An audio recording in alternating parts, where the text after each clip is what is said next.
네, 찬양팀도 이쪽으로 오셔도 괜찮습니다. 자, 먼저 오늘 우리가 함께 볼 책은요 33페이지입니다. 33페이지 함께 읽도록 하겠습니다.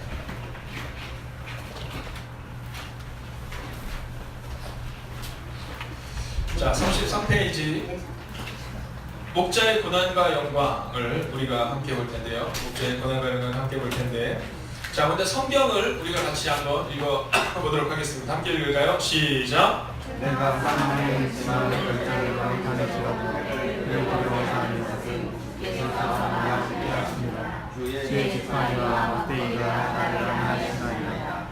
주께서 내 손에 쥐어주셔서 내가 사는 하시고 기름을 내 머리에 부으셨으니 내 잔이 넘치나이다. 아멘.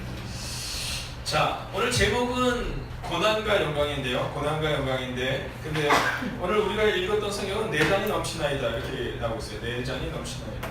자, 이것은 어떻게 보면 뭔가 이렇게 언밸런스한 것처럼 느껴지지만 사실 목자의 삶이라는 것은 이런 겁니다. 사망의 음침한 골짜기로 다니지만 그러나 주님께서 앞으로 내 삶을 바꿀 것에 대한 소망. 네. 그러니까 지금 현재는 고난 가운데 있지만 그러나 하나님이 내 삶을 바꿀 것이라는 희망. 여러분, 이게 목자의 고난과 영광이다라는 거죠. 자, 그러면 우리가 한번 이 목자의 영광, 여러분 제가 옷을 잠깐 벗겠습니다. 네.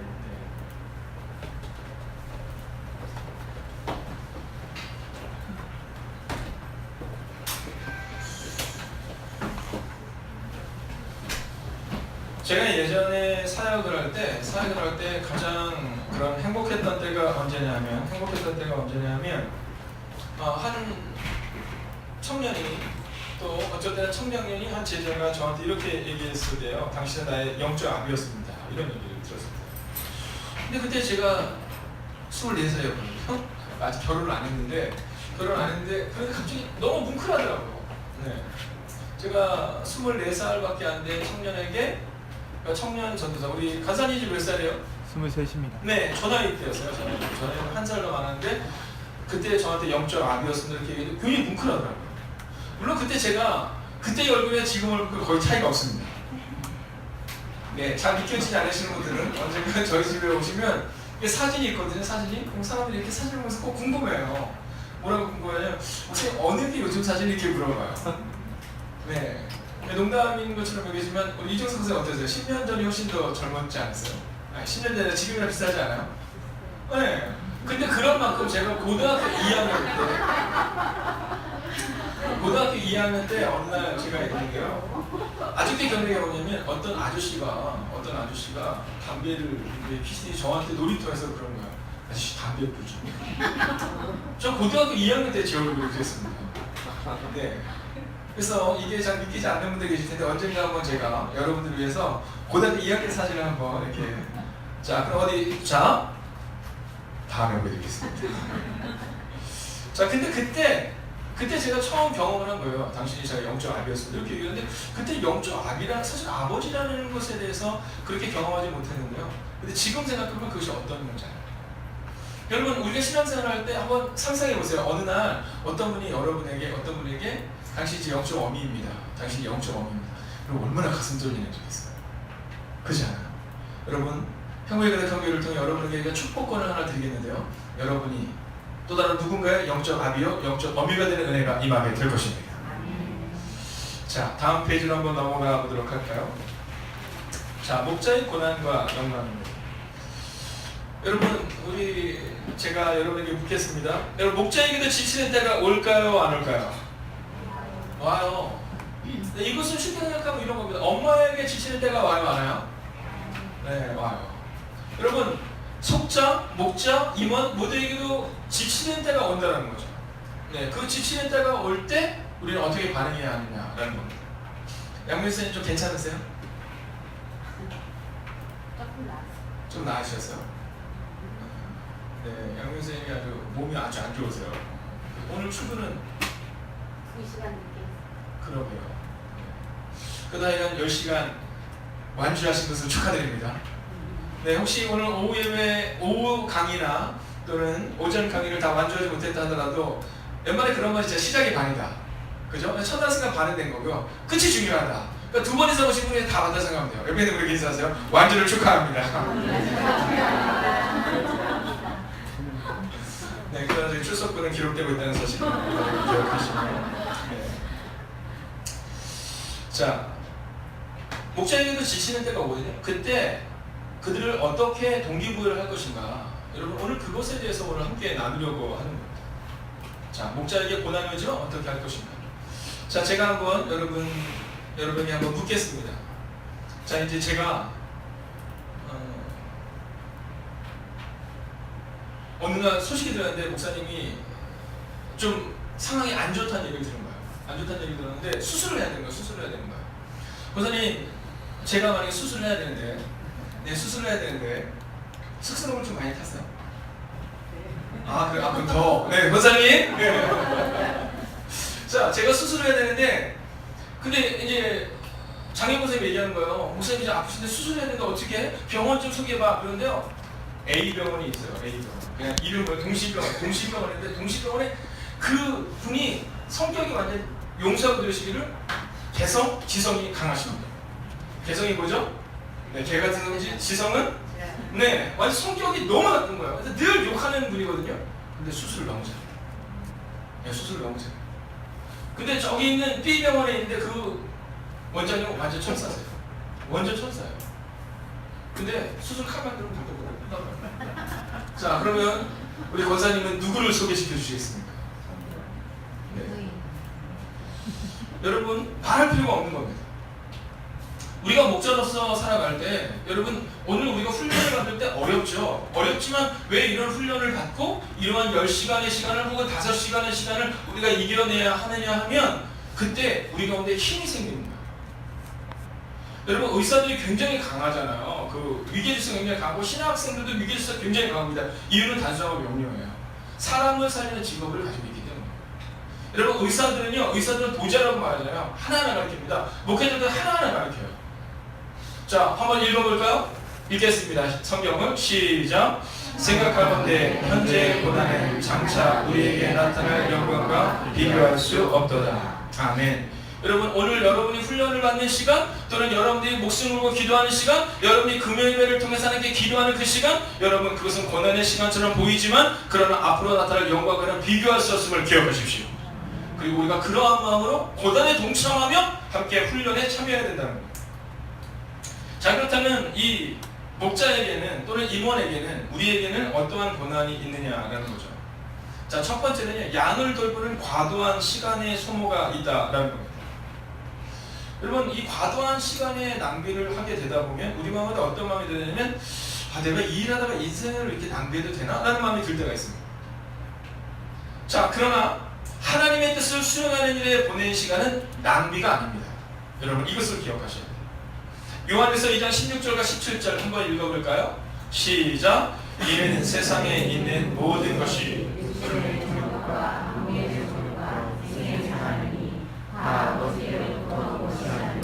세상으로부터 온 것이다.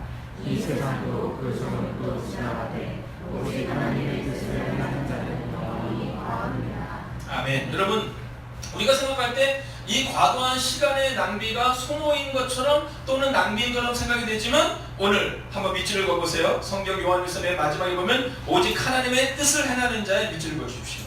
오직 하나님의 뜻을 행하는 자. 여러분, 내비게이터에 바포스트라는 분이 계십니다. 이분이 영적 지도자인데, 이분이 40대 중반까지 방황하다가 친구의 죽음 가운데서 세 가지를 발견합니다. 첫째는 하나님이 영원하시다는 것이에요. 하나님이 영원하시다. 두 번째, 하나님의 말씀만이 영원하시다는 거예요. 첫째가 하나님이 영원하시다면, 두 번째는 하나님의 말씀이 영원하시다. 세 번째는 그렇기 때문에 인간의 영혼을 구원해야 한다는 겁니다. 여러분, 하나님의 말씀을 영원하다는 것을 믿는 사람에게는요, 하나님의 뜻을 행하는데 그 뜻 중에 가장 중요한 것이 바로 사람을 살리는 일이라는 거예요. 영혼을 구원하는 거예요. 저는요, 이런 꿈을 꿔요. 어떤 꿈을 꾸냐면, 교회 내에서 막 영적 어머니, 영적 아버지가 있는 교회죠. 여러분, 그냥 우리 둘이만 맨날 만나서 즐거운 교회가 아니라 영적 아비가 생기고 영적 어미가 날마다 생겨지는 교회, 하나님의 뜻을 행하는 교회가 되야 되는 거죠. 자, 두 번째 고난은 뭐냐면 자신의 가족이나 다른 책임의 영역들과의 갈등이에요. 자, 시간상을 우선순위에 따라 지혜롭게 하여 책임을 감당해야 합니다. 책임을 감당해야 합니다. 여러분 에베소서 5장 15절과 16절을 보면 그런즉 너희가 어떻게 행할지를 자세히 주의하여 지혜 없는 자같이 하지 말고 오직 지혜 있는 자같이 하여 밑줄 긋겠습니다. 세월을 아끼라. 세월을 아끼라. 때가 악하니라. 세월을 아끼라. 밑줄 그어주십시오. 여러분 이 얘기는 뭐냐면 시간을 구속하라는 겁니다. 시간을 구속하라. 여러분 어떠세요? 지금 여러분의 인생 가운데 시간을 구속하고 계십니까? 아니면 시간을 편안하게 보내고 계십니까? 근데 그 밑에 보면 또 이렇게 기록해요. 아내들이여 자기 남편에게 복종하기를 주께 하듯 하라. 여러분 주님의 일을 해야 되지만 여러분 그럼에도 불구하고 또한 가정을 돌보는 일에 충실해야 한다는 겁니다. 우리가 기억해야 되는 것은 뭐냐면요. 급한 일이라고 해서 다 중요한 게 아니라는 거예요. 여러분 그렇기 때문에 가정과 교회와의 균형을 분명히 세우셔야 합니다.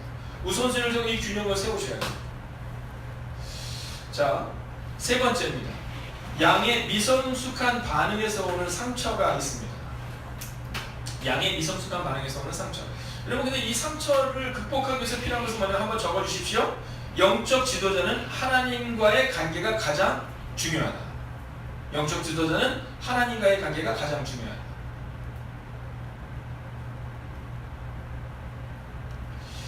여러분 양이 미성숙한 경우가 종류 있잖아요. 양이 미성숙한. 양과 염소의 특징이 있거든요. 염소의 특징이 뭔지 아세요? 이렇게 받아버리는 거예요. 받는 거. 네. 그거는 막 되게 아프잖아요. 그죠? 근데 우리가 하다 보면 교회에서 막 그런 분이 있어요? 없어요? 있어요. 네, 그런 분이 있을 수 있어요. 네, 그때 우리는 어떻게 하느냐라는 거죠. 이때 상처가 있거든요. 상처가. 근데 이때 중요한 것은 뭐냐면 만약 우리가 하나님과의 관계가 바로 서 있으면요. 그냥 괜찮은 거예요. 괜찮아요. 네, 진짜 괜찮은 거예요. 어느 날 누군가 저에게 한 1,000만 원을 줬다고 한번 생각해보세요. 1,000만 원. 누가 저한테 1,000만 원을 줬는데 1,000만 원을 갖고 있는 거예요. 1,000만 원을 가지고 이렇게 가는데, 네, 1,000만 원짜리 수표를 제가 받은 거예요. 수표를 물론 23,000원짜리 영수증이지만 이 수표라고 칩시다. 이 수표를 제가 받은 거예요. 이 수표를 받았는데 핫도그를 먹고 싶은데, 네, 핫도그가 얼마예요 지금? 한 1,500원, 2,000원 하잖아요. 근데 2,000원한테 잔돈이 없는 거예요.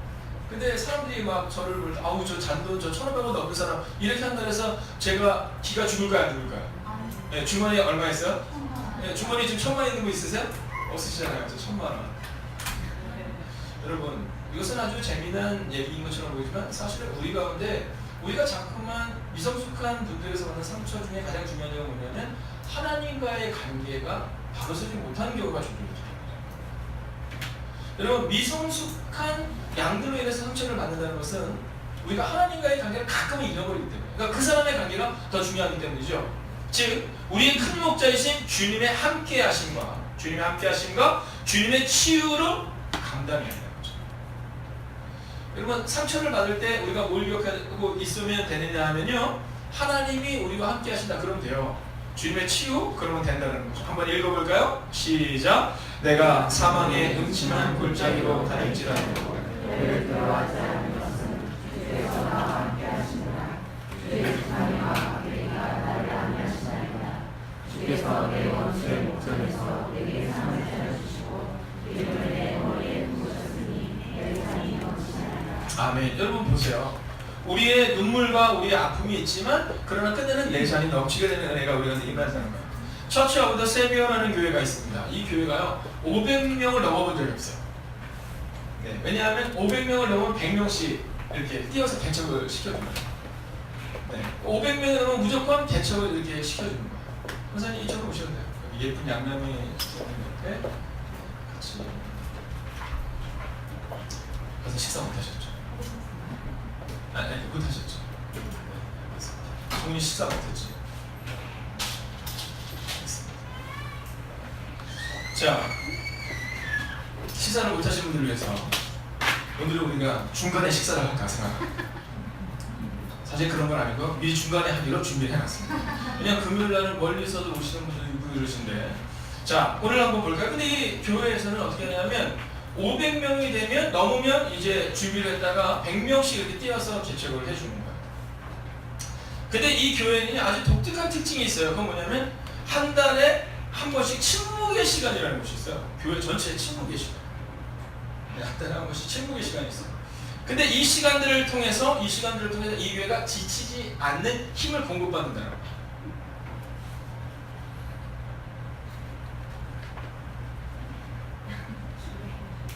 네, 이 두 분께서 지금 웃으셔가지고 궁금하지 않으세요? 왜 웃으시는지? 네, 주님만 아시겠죠. 자, 그래서 주님의 함께하심과 치유로 감당한 것. 여러분, 사람에게 상처를 받을 수 있어요. 그러나 하나님과 해결하시기 바랍니다. 자, 네 번째예요. 양의 실패에 대한 책임감 때문에 사실은 우리가 자꾸 어렵습니다. 목사님이 늘 기도할 때마다 뭐라 그러세요? 장로는 30명, 권사는 15명, 집사는 10명. 사실 나는 나 혼자 돌보기도 되게 힘든데 목사님은 늘 그거를 우리가 요구하는 것처럼 생각이 되지만, 그러다 보니까 우리 마음에는 양의 실패에 대한 책임감이 있어요. 또 이제 이 학기부터 우리가 강력하게 우리가 속회 또는 구역, 목장을 우리가 해나가게 될 때 이 책임감에 대한 부담감이 있거든요. 근데 우리가 알아야 되는 것이 있어요. 그것은 뭐냐면, 한번 볼까요? 목양사에게는 실패가 없고 거둘 때가 있을 뿐입니다. 할렐루야. 여러분, 목양사에게는요 실패가 없고 거둘 때가 있을 뿐이라는 사실을 여러분 기억하세요. 성경 한번 읽어볼까요? 시작.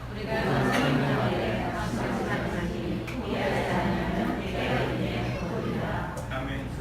그리고 제가 목회를 하면서 느끼는 게 있어요. 변하지 않는 사람은 없더라. 네, 변하지 않는 사람은 거의 찾기 어렵습니다. 늘 변해요. 여러분, 안 될 것 같은데 돼요. 안 될 것 같은데 돼요. 제가 어저께 영등포 지방에 있는 우리 목사님들을 모시고 제가 세미나를 했었거든요. 근데 거기서 한 얘기가 뭐인 것 같아요? 이 얘기 한 겁니다. 때가 되면 거듭니다. 때가 되면 거듭니다.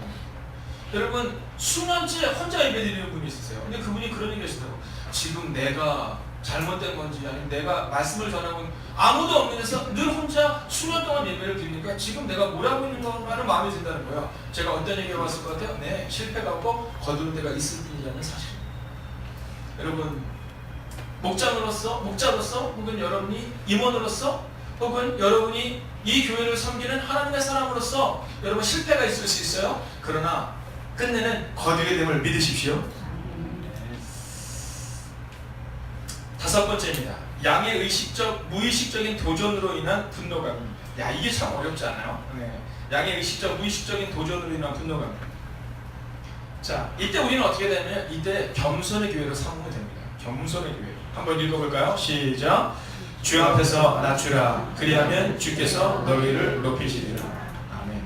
여러분, 가끔 가다가 이렇게 아이들이 막 그럴 때가 있잖아요. 제가 지난번에 한번 말씀드렸지만 이제 저희 교회 8월 26일경쯤에 요르단 선교사님으로 난민 사역을 하시는 선교사님이 오세요.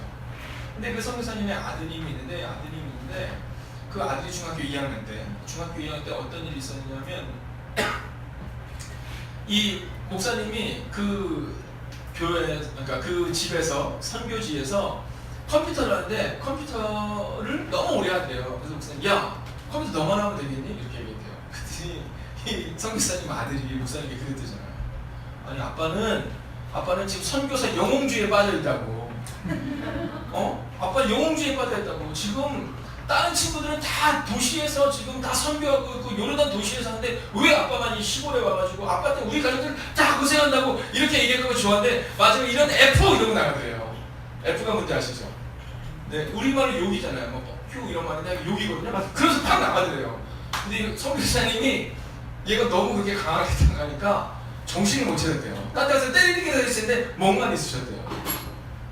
더 놀라가더니 그렇게 생각해봤대요. 내가 영주에 빠져있나? 그리고 근데 성도님은 그런 얘기를 하시더라고요.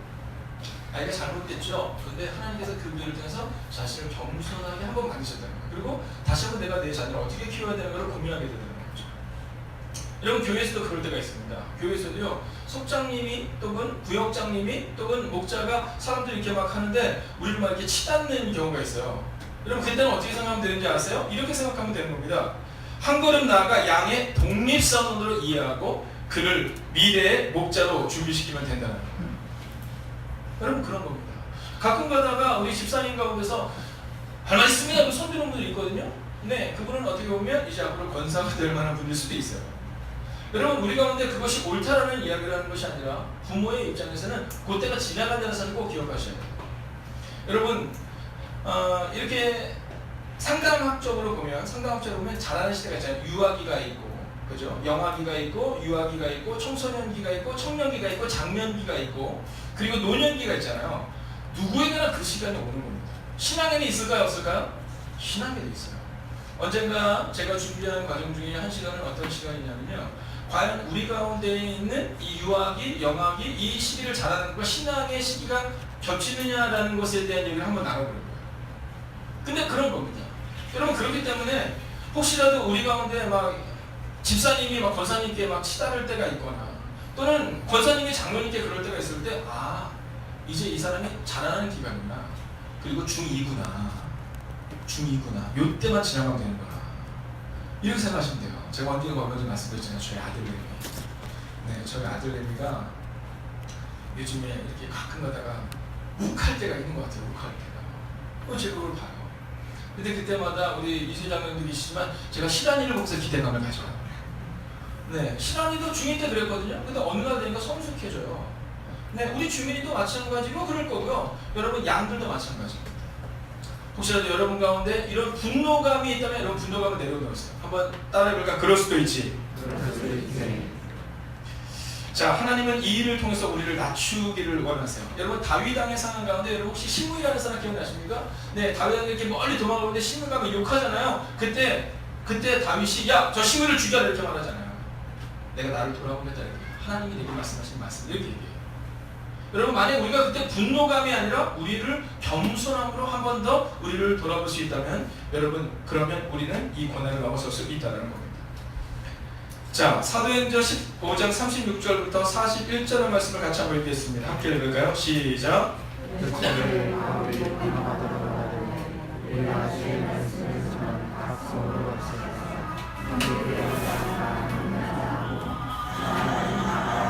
요한도 데리고 가고자 하나 바울은 밤빌리아에서 자기들을 떠나 함께 일하러 가지 아니한 자를 데리고 간 것이 옳지 않다 하여 서로 심히 다투어 피차 갈라서니 바나바는 마가를 데리고 배 타고 구브로로 가고 바울은 실라를 택한 후에 형제들에게 주의 은혜에 부탁함을 받고 떠나 수리아와 길리기아로 다니며 교회들을 견고하게 하니라. 아멘. 여러분, 바울과 바나바가 싸우는 장면이 나오잖아요. 근데 이건 있을 수 없는 거예요. 왜냐하면 이 바울을 등극시킨 사람이 누구예요? 바울을 그들한테 데뷔시킨 사람이 누구예요? 바나바예요. 그런데도 불구하고 이때 큰 다툼이 있는 것은 보이지만 이 성경의 다음을 보면요, 이들이 그 과정을 잘 넘어선 것을 보게 돼요. 그리고 더 놀라운 장면은 뭔지 아세요? 성경을 자세히 보면 바나바와 바울 이렇게 기록되어 있어요. 처음에는 바나바와 바울. 근데 어느 순간부터 바울과 바나바 이렇게 돼요. 여러분, 우리 마음 가운데 그냥 내려놓음을 좀 가지면 돼요. 겸손함을 가지면 돼요. 내가 늘 앞장서 있어야 그러지 않으시도 괜찮아요. 여러분, 목사도 마찬가지고요. 장로님, 권사님, 집사, 우리 모두가 다 마찬가지입니다. 여러분, 우리 가운데 겸손의 기회로 오늘 바울과 바나바 가운데 바나바와 바울이 아니어도 괜찮았던 것처럼 여러분, 그것을 겸손의 기회로 삼으셔야 한다는 거죠. 마틴 로이드 존스의 영적인 침체라는 것에 보면 이런 내용이 나와요. 자, 우리가 영적인 생활을 어디에 비유하면 등산에 비유합니다. 등산에. 여러분, 등산을 하다 보면 이번에 어떤 분들 보니까 산을 잘 타시는 분이 계시더라고요. 김경호 선생님 산 정말 잘 타신다면서요. 네, 거의 다람쥐와 같으시다고. 진짜로 너무 잘 타신대요. 자, 근데 제가 등산을 갈 때 넘어질 때는요, 등산 시작할 때 넘어지는 거나 정상 앞에서 넘어지는 거나 똑같이 넘어집니다. 그죠? 폼은 비슷해요. 그런데 일어날 때는 달라요. 처음에 넘어진 사람은 내가 저 언제 가나 그렇지만 정상 근처에서 넘어진 사람은요, 다시 일어서 이제 다 왔다 이런 마음을 갖는 거죠. 여러분, 우리의 신앙생활이 그런 겁니다. 우리가 만약 하나님과 함께 하나님이 내 인생을 바꿀 것이라는 믿음을 가지고 가면 넘어지는 폼은 똑같지만 일어나는 방법이 달라야 돼요. 일어나는 방법이 달라요. 오늘 이 성경을 통해서 우리 가운데 고난 때문에 지금 혹시 여러분 가운데 넘어져 있는 분이 계시다면, 넘어질 것 같은 상황이 있다면, 넘어지고 싶은 분이 계시다면 여러분, 이제 다시 한번 일어서야함을 고백할 수 있어야 한다는 겁니다. 여섯 번째입니다. 양의 이탈과 배교로 인한 정신적인 패배감입니다. 책을 하나 좀 뒤에 갖다 주시면 좋을 것 같아요. 네. 최선을 다했다면 양의 운명의 종국에 주의 은혜의 말씀에 부탁해야 합니다. 주의 은혜의 말씀, 은혜의 말씀에 부탁해야 합니다. 여러분 한번 읽어볼까요? 시작. 내가 떠난 후에 사나운 이리가 여러분에게 들어와서 그 양떼를 아끼지 아니하며 또한 여러분 중에서도 제자들을 끌어 자기를 따르게 하려고 어그러진 말을 하는 사람들이 일어날 줄을 내가 아노라. 그러므로 여러분이 일깨어 내가 3년이나 밤낮 쉬지 않고 눈물로 각 사람을 훈계하던 것을 기억하라. 지금 내가 여러분을 주와 및 그 은혜의 말씀에 부탁하노니 그 말씀이 여러분을 능히 든든히 세워사 거룩하게 하심을 입은 모든 가운데 기업이 있게 하시리라. 아멘. 여러분 3년이나 밤낮 쉬지 않고 일을 했거든요. 근데 지금 이제 어떻게 해요? 은혜의 말씀에 부탁하겠다라는 표현이 나와요. 은혜의 말씀에 부탁하겠다. 여러분 3년 정도면 속회가 좋아지는 시기거든요. 근데 그러지 못할 때가 있어요. 여러분 3년을 내가 양육을 했는데 이탈할 때가 있어요. 그럴 때 참 속상하거든요. 그렇지만 우리는 은혜의 말씀에 부탁하면 되는 거예요. 하나님께 맡기면 된다는 거예요. 여러분 양은 누구 양이에요? 하나님 양이에요. 그렇기 때문에 혹시 여러분들이 섬기는 자들 가운데 혹시 이탈하는 분이 계시도록 여러분 너무 걱정하지 마십시오. 주님께 맡기세요. 7번째입니다. 자, 교회나 목장 모임의 정체에 따른 열등감이에요. 자, 이것은 목회자도 마찬가지입니다. 목회자도요, 가끔은 그런 오류를 범할 때가 있어요. 뭐냐면, 교회가 정체되는데 이거 나 때문 아니야? 이런 오류입니다. 네, 이런 오류입니다. 딱 근데 갑자기 어떤 고백이 막 강력하게, 네, 목사님 책임이요, 뭐 이런 건 아니겠죠? 네, 우리 가운데 사실 그럴 때가 있잖아요. 네, 목장이 잘 안 될 때, 우리로 치면 구역이 좀 어려울 때 우리 마음 가운데 어떤 말이 드냐면 열등감이 들어요. 저분은 되게 잘하는 것 같은데, 저 속에는 되게 좋은 것 같은데, 저 구역은 되게 좋은 것 같은데 나만 그런 것 같아 라는 마음이 들 때가 있어요. 여러분 그때는요 어떻게 생각하시면 되냐면 정체를 돌파할 창조적인 대안모색의 기회로 삼으면 된다는 겁니다. 대안모색의 기회로 삼으면 됩니다. 고린도서 10장 13절을 보면 이렇게 기록하죠. 사람이 감당할 시험 밖에는 너희가 당할 것이 없나니 오직 하나님을 믿고서 너희가 감당하지 못할 시험 당함을 허락하지 아니하시고 시험 당할 즈음에 또한 피할 길을 내서 너희로 능히 감당하게 하시느니라. 할렐루야. 여러분 하나님이요 피할 길을 내세요. 여러분 하나님께서 우리의 길을 여실 거예요. 여러분 청교도들이 하는 그들이 믿음의 언어들 중에 이런 말이 있어요. 하나님이 하나의 문을 닫으실 때 또 다른 문을 여신다. 하나님이 하나의 문을 열으실 때 또 다른 문을 여신다. 여러분 기억하셔야 됩니다. 우리 가운데 어떤 문이 막힌 것처럼 생각이 될 때가 있거든요. 정체가 있는 것처럼 생각이 될 때가 있지만 그러나 그때 하나님이 그 문을 여신다는 겁니다. 옆에 있는 분에게 한번 이렇게 인사하세요. 하나님께서 당신의 가정도 여실 것입니다. 자, 8번입니다. 자, 목자의 자격 미달에 대한 낮은 자존감의 갈등입니다. 낮은 자존감의 갈등. 한번 적어보시겠어요? 여러분 사역자는요 자신만만보다 주신만만해야 된다고 저는 생각합니다. 제가 좋아하는 하나의 문제가 여러분 자신만만이나 주신만만해야 돼요. 또한 더욱 주님의 능력만을 의지하는 기회로 삼아야 됩니다. 네, 여러분 주님을 의지하는 기회로 삼아야 한다라는 거예요. 여러분 낮은 자존감이 우리들에게 있어요. 근데요 이 자존감을 극복하는 것은 뭐가 필요하냐면요, 여러분 옆에 있는 사람들 혹은 부모 또는 형제들이 굉장히 필요합니다. 여러분 거울 보면서 뭐라고 얘기하세요? 화장하면서 여러분 뭐라고 화장하세요? 화장하면서 네 화장하면서 꼭 그렇게 얘기하세요. 한번 해볼까요? 톡톡 틀면서 내가 최고야 이렇게 한번 해볼까요? 네 여러분 나보다 예쁜 사람 없어 막 이런 마음이잖아요. 참 남자들이 신기한 게요. 남자들이 신기한 게 우리 여성 성도님들 잘 모르시지만 남자들이 사우나를 하고 나오잖아요. 사우나를 하고 나오면 그 앞에 대형 거울이 있어요. 대형 거울. 그러면 대형 거울을 이렇게 볼 때 제가 이렇게 볼 때 다 몸이 뭐 아저씨 같은 게 다 저랑 비슷합니다. 근데요 딱 그 앞에서는 대부분 다 배를 불쭉하게 이걸 한 번씩 하세요. 네, 한 번씩 꼭 해요. 우리 전사님들 그런 거 이렇게 해본 적 없어요?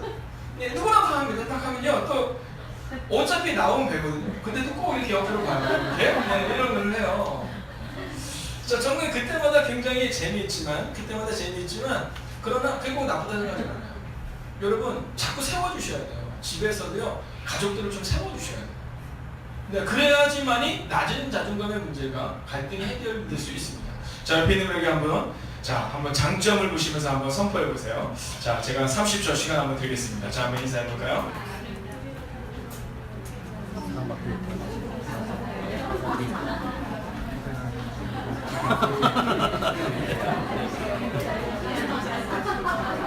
사모일 것 같은데.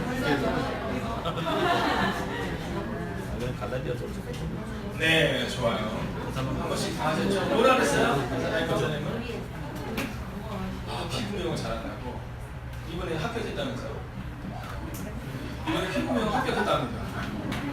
네, 안 될까봐 막 그랬는데 이런 거 네, 자꾸 세워주시는 거예요. 자, 고린도전서 2장. 오늘 분위기 이상하죠? 이 줄이 이상하죠? 오늘 요 줄 가운데 뭔가 웃음의 영이 흘러 넘치고 있는 것 같아요. 네, 좋습니다. 자, 고린도 2장 1절과 5절 보면 형제들아 내가 너에게 나가 하나님의 증거를 전할 때 말과 지혜 아름다운 것을 아니하였느니 지혜 아름다운 것을 아니했다는 겁니다. 내가 너희 중에서 예수 그리스도와 그가 십자가에 못 박히신 것 외에는 아무것도 알지 아니하기로 작정하였으며 밑줄 보십시오. 내가 너희 가운데 거할 때 약하고 두려워하고 심히 떨었노라. 내 말과 내 전도함이 설득내는 지혜의 말로 하지 않고 다만 성령이 나타나시가 능력으로 하여 너희 믿음이 사람의 지혜 있지 않고 다만 하나님의 능력이 있게 하려 하였노라. 여러분 보세요. 여러분 바울의 고백이에요. 내가 심히 떨었다. 여러분 바울 선생님과 저를 비교하면 정말 발가락에 떼도 안 되거든요. 근데 이 말씀을 읽을 때마다 막 용기가 나요. 왜냐면 바울 선생님도 떨었다라고 기록하고 있잖아요. 9번째입니다. 자신의 여타 삶의 영역에 나타나는 부진에 대한 원망입니다.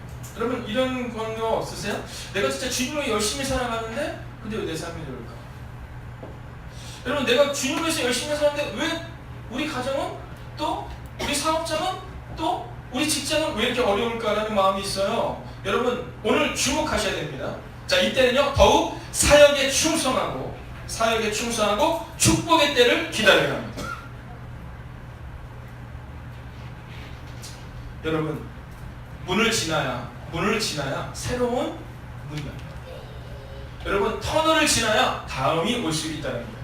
마태복음 6장 33절을 보면 이렇게 기록합니다. 함께 읽어볼까요? 시작.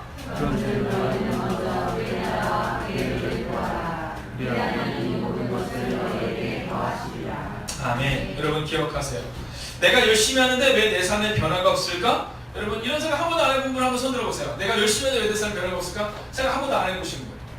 없잖아요. 여러분 목사도 합니다. 내가 진짜 주님을 위해서 이렇게 열심히 하는데 얼마 전에 어떤 목사님과 함께 뵀어요. 저보다 나이는 좀 많으시지만 목회를 좀 늦게 시작하셔서 이제 저한테 물으러 오셨어요. 근데 그분이 그런 말씀하시더라고요. 목사님 제가 정말 열심히 일하는데 왜 우리 교회는 변화가 일어나지 않습니까?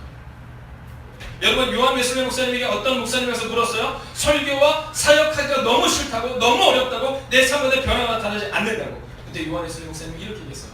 그럴수록 더 설교하고 더 사역에 충실하십시오. 여러분 제가 2년 동안 했는데도 왜 변화가 없을까요? 라고 말한 목사님에게 어떤 얘기를 했을까? 이 얘기를 했습니다. 곧 하나님의 축복의 때가 나타납니다.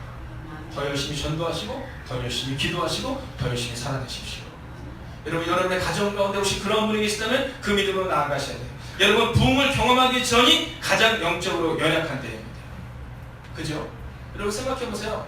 부흥을 경험하기 전 대표적인 인물이 누구예요? 네, 한번 옆 사람에게 이렇게 해보세요. 요나 해보세요.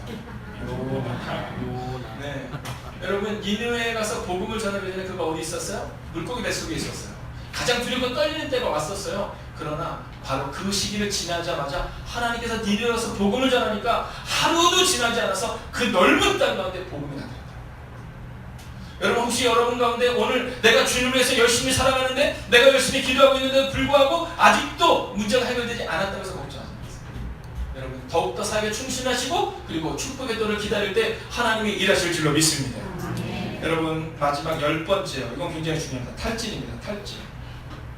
잠시의 틈새의 쉼과 책임 분담의 지혜를 익혀야 돼요. 이 탈진을 여러분 방지하기 위해서입니다.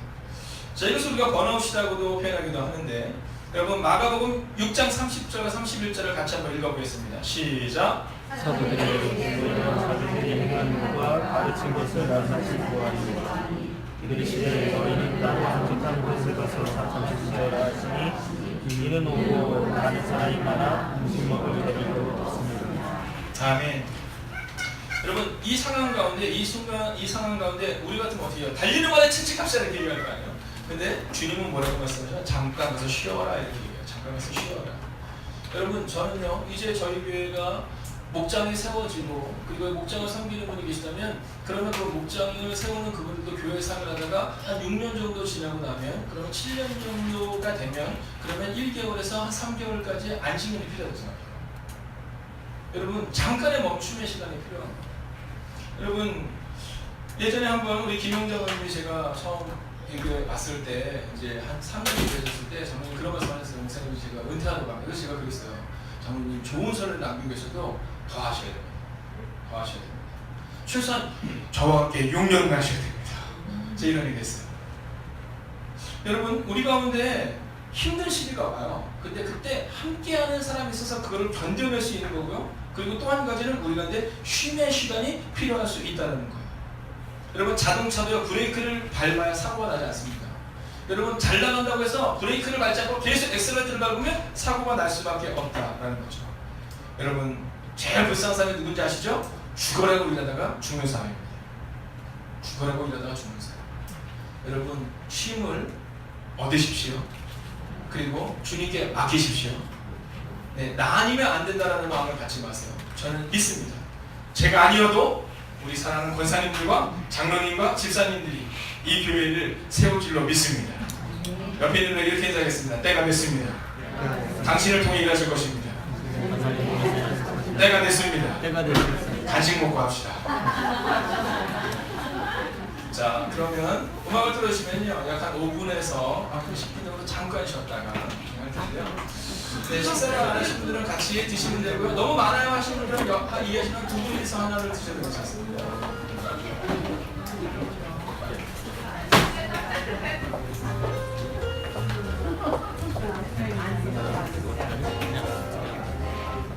보도록 하겠습니다. 자, 여러분 이제까지 우리가 고난을 함께 나눴다면 두 번째 시간은 뭐냐면 목자의 영광이에요. 제가 예전에 부목사를 했을 때 연말이 되면 꼭 어려운 것들 중에 하나 뭐냐면 저 올해는 숙장 못해요 뭐 이런 거였어요. 네, 저 성가대 못해요, 교사 못해요. 그런 분들은 대부분 다 모태신앙이에요.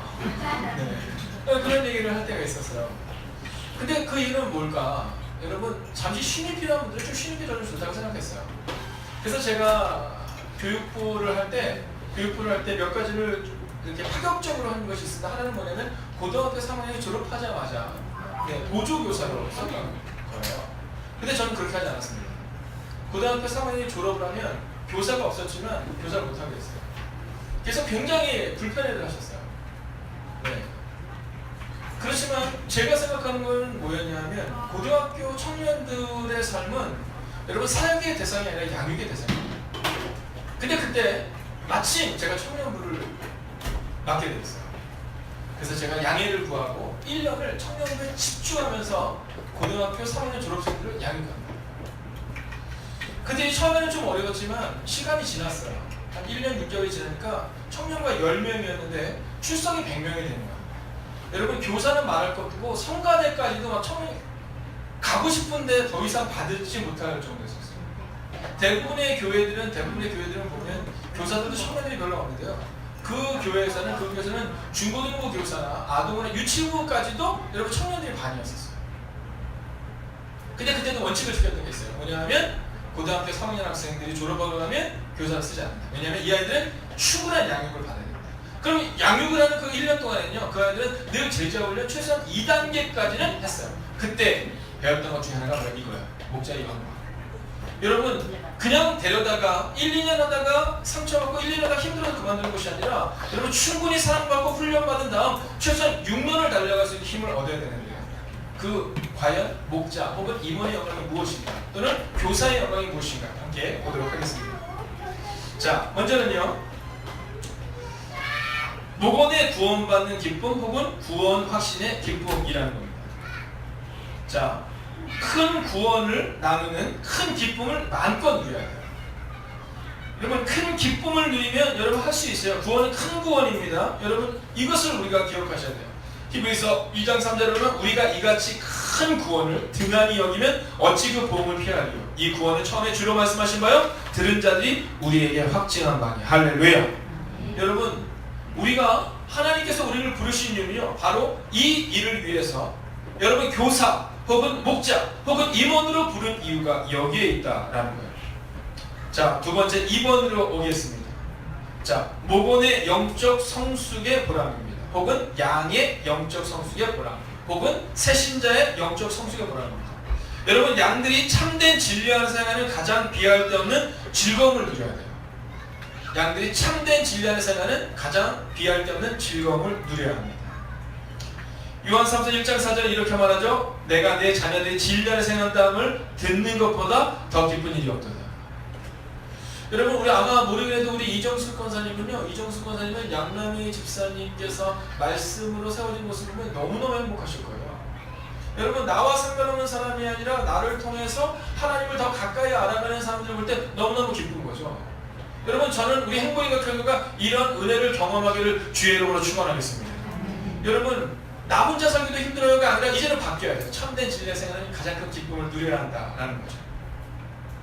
자, 세 번째입니다. 교회의 성장과 배가입니다. 교회의 성장과 배가. 세계 복음화에 기여하고 쓰임받는 자부심을 가져야 되는 겁니다. 쓰임받는 자부심. 여러분, 예전에 어떤 어르신이 저한테 그런 얘기 하셨어요. 목사님, 나 같은 사람이 예수 믿고 구원받는 것만도 감사한데 나를 쓰주셔서 너무 감사해요. 전 정말 은혜거든요. 나 같은 사람이 예수 믿는 것도 감사한데 나를 써서 감사하다. 여러분, 이 마음을 가지고 살아가야 한다는 거예요. 네 번째입니다. 또 다른 미래의 목자가 세워짐을 보는 기쁨, 또는 교사가 세워지는 기쁨을 우리가 보아야 돼요. 제자가 제자를 낳는 기쁨은 손자보는 이상의 기쁨이 되어야 한다라는 거예요. 여러분, 우리가 디모데후서 2장 2절을 같이 한번 읽어볼까요? 함께 했습니다. 디모데후서 2장 2절에 성경이 여기 나와 있지 않네요. 네, 제가 읽어드리겠습니다. 또 내가 많은 증인 앞에서 내게 들은 말을 충성된 사람들에게 부탁하라. 그들이 또 다른 사람들을 가르칠 수 있으리라. 여러분, 여기는 네 가지의 단계가 있는데, 첫째는 바울이 디모데가 충성된 사람들을, 그리고 마지막으로 또 다른 사람들이라고 나와 있어요. 제가 예전에 청년부 사역을 하는데 청년부가 10명에서 100명이 될 때 어떤 일이 있었냐면요, 할머니가 많았어요. 할머니, 청년부에. 네, 청년부에 할머니가 많았어요. 이게 왜 할머니냐면요, 예를 들어 이런 겁니다. 지연자매라는 자매가 있는데 이 지연자매라는 자매가 선화자매라는 자매를 낳았어요. 선화자매라는 자매가 명루자매를 낳았어요. 네, 그러면 엄마가 되고 할머니가 되는 거예요. 네, 은경자매라는 자매가 있는데 이 은경자매가 지금은 간사님이죠. 아양자매를 낳았어요. 그래, 아양자매가 또 다른 자매들을 낳았어요. 그러면은 할머니가 된 거예요. 할머니도 굉장히 많았어요. 여러분, 옆에 있는 우리가 이렇게 잘했으니까 꼭 할머니가 되십시오. 여러분, 그런 거예요. 교회는요, 바울이 디모데가 충성된 사람들 여기서 끝나니까 또 다른 사람들을 세우는 데까지 나가야 되는데, 여러분, 이것이 바로 우리의 기쁨이 되어야 한다라는 거죠. 여러분, 어떠세요? 한번 절단할까? 화이팅! 네. 할머니가 되자. 네, 여러분 한번 해보는 거예요. 그때 청년들 가운데서 제일 많이 했던 얘기가 뭐냐면 할머니가 되셨어요. 할머니가 되자. 여러분, 어떤 사람을 제일 칭찬했냐면요, 제가 이제 막 자라나서 할머니가 되잖아요. 배가가 되고 속기가 배가 되잖아요. 그럼 드디어 할머니 속이 나왔을 때 엄청나게 좋아했었어요. 막 외쳤어요. 할머니 막 이러면서 막. 네, 그때 임전자매에서 힘이 셌거든요. 그냥 슈퍼우먼 막 할머니 막 이러고 그랬던 기억이 나요.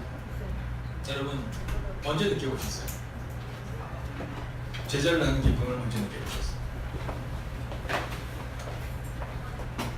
저는 올 한 해를 통해 혹은 올해 못 이루어지더라도 최소한 엄마가 되고, 그리고 할머니가 되고, 그리고 제자가 제자를 낳는, 정말 손자를 낳는 손주를 낳을 수 있는 그 은혜가 우리가 누리면서, 여러분, 오늘도 열심히 그분의 영광을 바라며 나아가기를 바랍니다. 다섯 번째입니다. 자기 리더십의 개발입니다. 자기 리더십의 개발. 여러분, 영적인 리더가 되기를 원하는 것은 하나님 앞에서 선한 일을 한다는 거예요. 자, 보겠습니다. 영적 리더가 되는 일은 사모할 만한 선한 일입니다. 디모데전서 3장 1절에 이렇게 말해요. 미쁘다 이 말이여 곧 사람이 감독의 직분을 얻으려는 선한 일을 사모하는 것이라 함이로다. 이렇게 말해요. 선한 일을 사모하는 것이다. 여러분, 그 당시에 디모데전서를 통해 뭐라고 말하냐면 감독의 직분을 얻으려 함은 이렇게 말해요. 근데 이 감독이 뭐냐면 쉽게 얘기하면 양문을 치는 보편적인 리더를 말하는 거예요. 우리 치면 뭐 집사, 권사, 장로, 목자 또는 속장 뭐 이런 것들을 말하는 겁니다. 여러분 자기 리더십을 개발하면서 우리가 정말로 선한 일에 충성해야 된다는 거예요. 그 선한 일이 뭐예요? 바로 이웃을 살리는 일이다라는 거예요. 여섯 번째, 상담 사역을 통한 인격적인 성숙입니다. 자신에 대한 경계와 인간 이해를 통한 인격 성숙의 척결이죠. 여러분 교회 내에서 임원이 된다는 것은, 교사가 된다는 것은, 목자가 된다는 것은 어떤 것이냐? 바로 이런 거예요. 여러분 성숙해지는 것은 말이에요. 한번 따라하겠습니다. 성장이 아니라 성숙입니다. 여러분 사람들 양육하면서 더 자라나요. 저희 집에서 이렇게 아침이 되면 막 소리가 막 들려요. 저는 물론 새벽에 일찍 나오고 잘 듣지는 못하지만 가끔 들려요. 막 이런 소리가 들려요. 그러면 저희 딸이 좀만 더 10분만 더 막 이러거든요. 근데 놀라운 사실이 뭐냐면요, 저희가 세미나가 있거나 또는 어떠한 일이 있어서 저희 부부가 비우는 때가 있어요. 그러면요 첫째 아이가 4시 반에 일어나요. 4시 반에 일어나서 동생을 깨우고 막 그러는 거예요. 네, 여러분 성숙하고 성장하는 것은요 남을 가르칠 때 돼요. 근데 더 놀라운 것이 있어요. 부모가 돌아오면 다시 바뀌어요. 5분만 더. 여러분 우리가 그런 거예요. 네, 우리가 그런 거예요. 여러분 성숙해지십시오. 이것이 영광을 기억하셔야 돼요. 7번째입니다. 양을 돌보는 과정에서 경험하는 기도 응답이에요. 자, 비이기적인 기도는 기도 응답의 첩경입니다. 기도 응답의 첩경. 여러분 참 이게 놀라운 것이 있어요. 그것은 뭐냐면 전도하는 분들이잖아요. 전도하는 분들이 기도 응답이 굉장히 빨라요. 근데 놀랍습니다. 근데 저는 전도하는 분들이 기도를 열심히 하시니까 이렇게 생각을 했어요. 근데 저도 전도를 열심히 하지만 기도도 열심히 하거든요. 근데 이상하게 전도 잘하는 권사님이 훨씬 더 기도 응답이 빨라요. 이유가 뭘까를 언제 알았냐면 어느 날 제가 새벽에 기도를 하는데요. 새벽에 기도를 하는데 어떤 어르신의 기도가 아직도 잊혀지가 않아요. 저희 교회에서 이제 그분을 전도하는 분이 계신데 그분이 막 기도를 하는데 뭐라고 기도하시냐면 새신자가 이렇게 기도하는 거야. 하나님 이 벌레 같고 이 죄인 같은 이 늙은이를 전도한 누구누구 권사님 아시죠? 하나님 그분 지켜주세요. 그분 아이들 위해서. 여러분 하나님이 어떤 이의 기도를 들으실까요? 새신자의 기도를 들으시거든요. 어린아이와 같은 그 마음을 들으시는데 여러분 나를 구원시켜준 그 사람을 위해서 기도할 수밖에 없잖아요. 그러니까 그 비이기적인 기도가 기도응답의 첩경이라는 거죠. 여러분 우리가 양을 돌보는 과정 가운데서 우리의 양들이 우리를 위해서 기도해요. 여러분 그때 그 기도에 능력이 있다는 거예요. 여러분 여러분의 주변에서 언젠가 여러분이 전도한 그 사람이 여러분을 위해서 기도하면서 멈추지 않는 그때가 올 거예요. 내가 기도하는 것도 중요하지만 비이기적인 기도, 그 기도를 통해 응답함을 여러분 기억하셔야 돼요. 8번입니다. 말씀 이해의 발전입니다. 가장 빠른 학습의 길은 가르침으로 배우는 것입니다. 가르침으로 배우는 것입니다. 여러분 히브리어에 보면 가르치고 배운다라는 이 의미가, 이 원어가 같은 뜻을 가지고 있습니다. 자, 우리는 가르치는 것과 배우는 것을 이렇게 따로 생각을 하잖아요. 근데 히브리 단어를 보면 재밌는 표현은 뭐냐면 가르친다는 것이고 배운다는 거예요. 네, 같은 단어를 써요. 같은 단어를 써서 어떤 때는 가르친다고 쓰고 어쩔 때는 배운다고 써요. 그 이유는 뭐냐면 가르치는 걸 배운다. 이것이 우리 영광. 여러분 기억하십시오.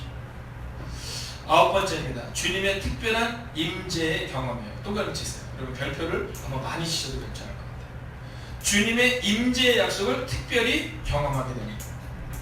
자, 여러분 마태복음 28장 20절을 보면, 네, 여기 30절가 나와 있는데요. 마태복음 28장 이제 20절을 보면 이렇게 돼요. 내가 너희에게 분부한 모든 것을 가르쳐 지키게 하라. 볼지어다 내가 세상 끝날까지 너희와 항상 함께 있으리라 하시니라. 이렇게 말해요. 근데 여기서 아주 중요한 게 있어요. 그건 뭐냐면 하나님이 너희와 함께 있다 약속하셨다는 거죠. 그죠? 근데 언제 함께 있다고 약속하세요? 너희가 가서 모든 일로 제자를 삼아. 너희가 양육하고 너희가 가르칠 때 그때 너희와 함께 있다는 거예요. 여러분 가끔 우리가 그런 기도할 때 있어요. 왜 하나님이 우리와 함께 하지 않으시죠? 이유는 단서의 명료해요. 우리가 하나님의 일을 하지 않기 때문에. 여러분 우리가 하나님의 일을 할 때 하나님의 우리의 일을 하세요. 제가 이번에 그 영등포 지방을 가서 이제 강의를 하나를 하고 왔는데 거기 있는 분들이 이제 가을 학기에 세강을 저한테 부탁을 하는 거예요. 그러니까 옆에 계시는 그 선교 부장님이 뭐라시냐면 지금 목사님이 좀 바쁘세요. 성대 문제가 있으셔서 사실은 그 인천에 있는 뭐 서로 다 아는 교회들이니까 대형 교회에서 어디서 이렇게 불렀는데 못 가셨어요. 근데 거기 계시는 그 개척교회 목사님 중 한 분이 나이는 저보다 많으시는데 그분이 저한테 뭐라 그러냐서 목사님 꼭 오세요. 아니 아프다는데 꼭 오래요. 그러더니 그분이 이렇게 얘기했어요. 목사님 하나님이라도 하나님이 책임지실 거예요. 근데 제가 뭐라 그랬을 것 같아요. 네. 마음으로는 나도 하나 이러고 싶었지만 한 말이 없는 거예요. 근데 늘 속에 있다는 거니까 그분이 그러시는 거예요. 목사님의 교회 하나님이 책임질 거예요. 목사님이 우리들의 이런 어려움들과 또 우리들의 이 패배감을 목사님이 이렇게 세워줄 때 하나님이 책임질 거예요. 그래서 제가 알겠습니다. 여러분 가서 치료 잘하고 있으면 언제 오면 되나? 이러고 이제 연락하고 왔어요. 근데 그 옆에 계신 분이 뭐라 하시냐면 목사님 영월이래요. 영월 어딘지 아세요? 그래서 제가 영월은 아닌 것 같아요. 영월은 진짜 영월은 아니잖아요. 그렇잖아요. 제가 좀 몸이 안 좋기 때문에 영월은 진짜 아니거든요. 그래서 제가 안 들은 척했어요. 영월이 이러고 딱 나오는데 그분이 그런 거예요. 영월에 오셔서 하셔도 하나님이 책임지실 거예요. 네, 재미난 얘기지만 물론 화기애애한 분들이겠죠. 근데 그때 제 마음속에 어떤 마음이 들었냐면 제가 지금부터 10년 전에 목을 사역을 하면서 수술을 해야 되는 그런 위기가 있었어요. 근데 언젠가 제가 간증을 했었지만 믿음이 없는 자는 수술하러 간 거예요. 근데 제가 가르쳤던 아이 중에 중학교 1학년 애들이 일진 아이들이 있었어요. 정말 제일 잘 나가는 얘네들은 그냥 학교에서 뿐만 아니라 선생님들도 알아주는 애인데요. 이 아이들 와서 은혜를 받는 거예요. 6개월의 훈련을 받은 거죠. 지도를 받았는데 얘네들이 뭐라 그러냐면 저한테 메일을 보냈어요.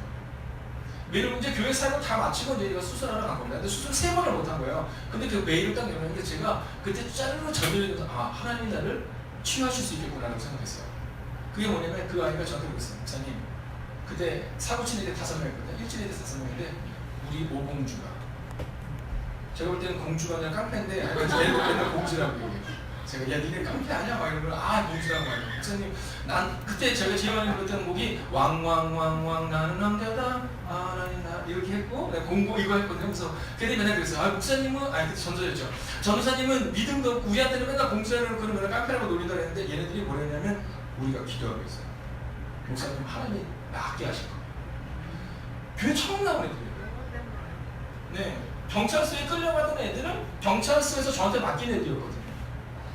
네, 경찰서에 끌려가는 애들을 제가 데리고 왔는데 근데 그 아이들이 그렇게 하는 거예요. 믿음 없는 목사는 수술하러 갔고 믿음 있는 아이들은 기도하는 거예요. 근데 그리고 나가는 거예요. 근데 그때 제 주치의가 고려대 과장님이셨어요. 근데 그분이 그러시더라고요. 목사님 이런 경우는 한 3%도 안 됩니다. 그래서 그분이 저한테 뭐라 하시냐면 목사님에도 불구하고 운이 좋으시군요. 네, 누가 제일 믿음이 없어요? 네, 그분이 제일 믿음이 없어요. 저 운이 좋더라고요. 근데 수술하다가 제가 그 다음에 믿음이 없고 누가 제일 믿음이 많아요? 네, 일진애들이 제일 믿음이 많다는 거죠. 여러분, 여러분이 주님의 일을 할 때 주님이 여러분의 길을 책임지실 겁니다. 자, 그러면 이제 다음으로 넘어가 볼까요? 10번입니다. 주님의 상급입니다. 여러분, 인생을 결산하는 날에 뭐가 준비되어 있을까? 영광의 멸류관이 준비되어 있다. 예전에 그 드라마 중에 그런 드라마가 있어서 상속자들. 네, 근데 거기에 아주 잊혀지지 않는 문장이 하나가 있어요. 거기서 상속자들에서 그런 얘기가 나와요. 왕관을 쓰려는 자 그 무게를 견뎌라. 왕관을 쓰려는 자 그 무게를 견뎌라. 여러분, 저는 우리가 견디는 교회가 되기를. 여러분, 잃어버린 한 영혼을 위해서 주님의 십자가를 견뎌냈듯이 우리가 그렇게 견뎌내는. 그리고 우리가 천국에 갔을 때 하나님이 우리를 어떻게 우리를 기대하고 계실까? 여러분, 기대하고 소망하셔야 된다는 거죠. 자, 10번 다음 페이지 40페이지 넘겨주시기 바랍니다. 목자의 고난에 대한 처방입니다. 목자의 고난에 대한 처방.